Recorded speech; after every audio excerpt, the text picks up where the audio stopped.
بسم اللہ الرحمن الرحیم۔ السلام علیکم ورحمۃ اللہ وبرکاتہ۔ حضرت دہیہ کلبی رضی اللہ تعالی عنہ نہایت خوبصورت تھے۔ تفسیر نگار لکھتے ہیں کہ آپ کا حسن اس قدر تھا کہ عرب کی عورتیں دروازوں کے پیچھے کھڑے ہو کر یعنی چھپ کر حضرت دہیہ کلبی کو دیکھا کرتی تھیں، لیکن اس وقت آپ مسلمان نہیں ہوئے تھے۔ ایک دن سرور کونین تاجدار مدینہ حضرت محمد مصطفیٰ صلی اللہ علیہ وآلہ وسلم کی نظر حضرت دہیہ پر پڑی تو آپ صلی اللہ علیہ وآلہ وسلم نے حضرت دہیہ کلبی کے چہرے کو دیکھا کہ اتنا حسین نوجوان ہے۔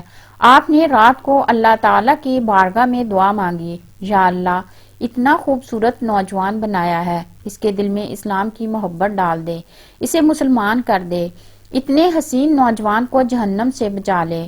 رات کو آپ صلی اللہ علیہ وآلہ وسلم نے دعا فرمائی، صبح حضرت دہیہ کلبی آپ کی خدمت میں حاضر ہو گئے۔ اللہ کیسے اپنے محبوب صلی اللہ علیہ وآلہ وسلم کی بات نہیں سنتا۔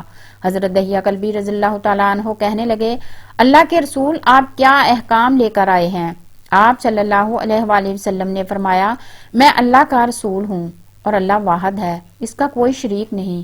پھر توحید و رسالت کے بارے میں حضرت دہیہ کلبی رضی اللہ تعالیٰ عنہ کو بتایا۔ حضرت دہیہ کلبی کہنے لگے، اے اللہ کے نبی، میں مسلمان تو ہو جاؤں، لیکن ایک بات کا ہر وقت ڈر لگا رہتا ہے۔ ایک گناہ میں نے ایسا کیا ہے کہ آپ کا اللہ مجھے کبھی معاف نہیں کرے گا۔ آپ صلی اللہ علیہ وآلہ وسلم نے فرمایا، دہیہ بتا تو نے کیسا گناہ کیا ہے؟ تو حضرت دہیہ کلبی رضی اللہ تعالیٰ عنہ نے کہا کہ یا رسول اللہ، میں اپنے قبیلے کا سربراہ ہوں اور ہمارے ہاں بیٹیوں کی پیدائش پر انہیں زندہ دفن کیا جاتا ہے۔ میں کیونکہ قبیلے کا سردار ہوں، اس لیے میں نے 70 گھروں کی بیٹیوں کو زندہ دفن کیا ہے۔ آپ کا رب مجھے کبھی معاف نہیں کرے گا۔ اسی وقت حضرت جبرائیل امین علیہ السلام حاضر ہوئے۔ یا رسول اللہ، اللہ سلام کہتا ہے اور فرماتا ہے کہ اس سے کہیں کہ اب تک جو ہو گیا وہ ہو گیا، اس کے بعد ایسا گناہ کبھی نہ کرنا، ہم نے اسے معاف کر دیا۔ حضرت دہیہ کلبی آپ کی زبان سے یہ بات سن کر رونے لگے۔ آپ صلی اللہ علیہ وآلہ وسلم نے فرمایا، دہیہ اب کیا ہوا ہے، کیوں روتے ہو؟ حضرت دہیہ کلبی کہنے لگے، یا رسول اللہ صلی اللہ علیہ وآلہ وسلم، میرا ایک گناہ اور بھی ہے جسے آپ کا رب کبھی معاف نہیں کرے گا۔ آپ صلی اللہ علیہ وآلہ وسلم نے فرمایا، دہیہ کیسا گناہ بتاؤ؟ حضرت دہیہ کلبی فرمانے لگے، یا رسول اللہ صلی اللہ علیہ وآلہ وسلم، میری بیوی حاملہ تھی اور مجھے کسی کام کی غرض سے دوسرے ملک جانا تھا۔ میں نے جاتے ہوئے بیوی کو کہا کہ اگر بیٹا ہوا تو اس کی پرورش کرنا اور اگر بیٹی ہوئی تو اسے زندہ دفن کر دینا۔ حضرت دہیہ کلبی روئے جا رہے ہیں اور واقعہ سناتے جا رہے ہیں۔ حضرت دہیہ کلبی فرماتے ہیں کہ میں واپس بہت عرصہ بعد گھر آیا تو میں نے دروازے پر دستک دی، اتنے میں ایک چھوٹی سی بچی نے دروازہ کھولا اور پوچھا، کون؟ میں نے کہا، تم کون ہو؟ تو وہ بولی، میں اس گھر کے مالک کی بیٹی ہوں، آپ کون ہیں؟ حضرت دہیہ کلبی فرمانے لگے، یا رسول اللہ صلی اللہ علیہ وآلہ وسلم، اگر تم بیٹی ہو اس گھر کے مالک کی تو میں مالک ہوں اس گھر کا۔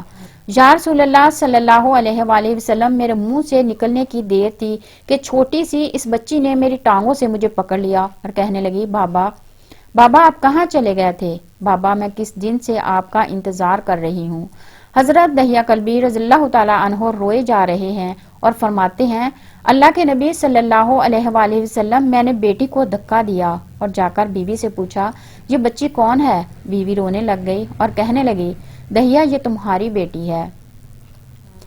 حضرت دہیہ کلبی رضی اللہ تعالیٰ عنہ فرماتے ہیں، یا رسول اللہ صلی اللہ علیہ وآلہ وسلم، مجھے ذرا ترس نہ آیا۔ میں نے کہا، میں قبیلے کا سردار ہوں، اگر اپنی بیٹی کو دفن نہ کیا تو لوگ کہیں گے کہ ہماری بیٹیوں کو دفن کرتا رہا اور اپنی بیٹی سے پیار کرتا ہے۔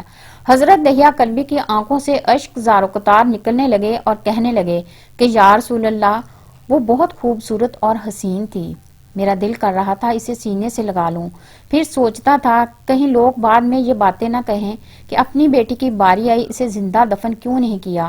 یا رسول اللہ صلی اللہ علیہ وآلہ وسلم، میں بیٹی کو گھر سے تیار کروا کر نکلا تو بیوی نے میرے پاؤں پکڑ لیے، دہیہ نہ مارنا اسے، دہیہ یہ تمہاری بیٹی ہے، ماں تو آخر ماں ہوتی ہے۔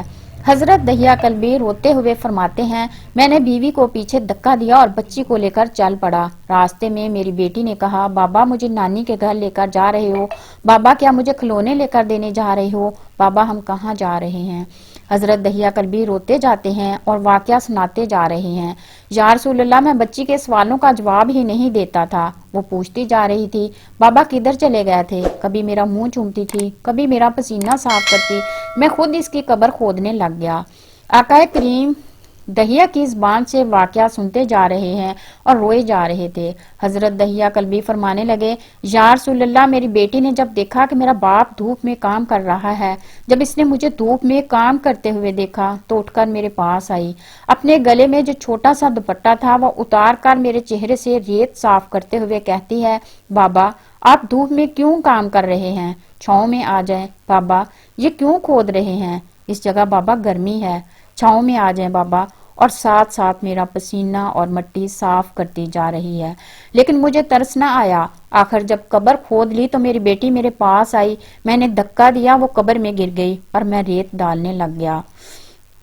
یا رسول اللہ بچی روتی ہوئی چھوٹے چھوٹے ہاتھ میرے سامنے جوڑ کر کہنے لگی، بابا میں نہیں لیتی کھلونے، بابا میں نہیں جاتی نانی کے گھر، اگر میری شکل پسند نہیں آئی تو میں کبھی نہیں آتی آپ کے سامنے، مجھے ایسے مت ماریں۔ رسول اللہ میں ریت ڈالتا گیا، مجھے اس کی باتیں سن کر بھی ترس نہ آیا۔ میری بیٹی پر جب مٹی مکمل ہو گئی اور وہ بولی، اے میرے مالک میں نے سنا ہے تیرا ایک نبی آئے گا جو بیٹیوں کو عزت دے گا، جو بیٹیوں کی عزت بچائے گا، اے اللہ وہ نبی بھیج دے، بیٹیاں مر رہی ہیں۔ پھر میں نے اسے ریت میں دفنا دیا۔ حضرت دہیا کلبی واقعہ سناتے ہوئے بے انتہا روئے، اور یہ واقعہ جب بتا دیا تو دیکھا آپ اتنا رو رہے ہیں کہ آپ کی داڑھی مبارک گیلی ہو گئی۔ آپ نے حضرت دہیا کلبی سے فرمایا، دہیا ذرا پھر سے اپنی بیٹی کا واقعہ سنا۔ اس بیٹی کا واقعہ، وہ جو مجھ محمد صلی اللہ علیہ وآلہ وسلم کے انتظار میں دنیا سے چلی گئی۔ آپ اتنا روئے کہ صحابہ کرام سے بھی برداشت نہ ہوا۔ حضرت دہیا کلبی کی رو رو کر کوئی حالت نہ رہی۔ اتنے میں حضرت جبرائیل علیہ السلام حاضر ہوئے اور فرمایا، یا رسول اللہ، اللہ تعالیٰ سلام کہتا ہے اور فرماتا ہے کہ اے محبوب ان کو کہہ دیں، وہ اس وقت تھا جب اس نے اللہ اور آپ کو نہیں مانا تھا، اور اب مجھ اللہ کو اور آپ کو اس نے مان لیا ہے، تو دہیا کا یہ گناہ بھی ہم نے معاف کر دیا۔ اس کے بعد آپ صلی اللہ علیہ وآلہ وسلم نے فرمایا، جس نے 2 بیٹیوں کی کفالت کی، انہیں بڑا کیا، ان کے فرائض ادا کیے، وہ قیامت کے دن میرے ساتھ اس طرح ہوگا جس طرح شہادت کی اور 7 والی انگلی آپس میں ہیں۔